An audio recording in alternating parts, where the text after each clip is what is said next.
Is the Gramm-Rudman-Hollings Act still law today?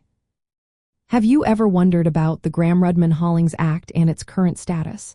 This law, formerly known as the Balanced Budget and Emergency Deficit Control Act of 1985, was designed to tackle the federal budget deficit. It aimed to enforce fiscal discipline by setting decreasing deficit targets. If these targets were not met, automatic spending cuts, known as sequestration, would kick in. Now, let's look at what has happened since then. The Gramm-Rudman-Hollings Act has been amended several times over the years.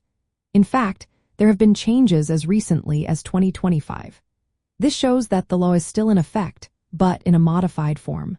For instance, new bills introduced in the 119th Congress in 2025 proposed updates to the Formula 4 budget baselines and included provisions related to military personnel.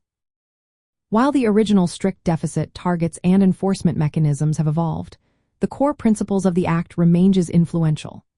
Later budget laws and fiscal policies, such as the Fiscal Responsibility Act, have taken precedence in managing debt ceilings and federal spending limits. However, the Act's focus on limiting government spending and enforcing budget discipline continues to resonate, especially among conservatives who advocate for fiscal responsibility. From a Republican viewpoint, the Gramm-Rudman-Hollings Act is seen as a significant step toward controlling federal spending and reducing deficits.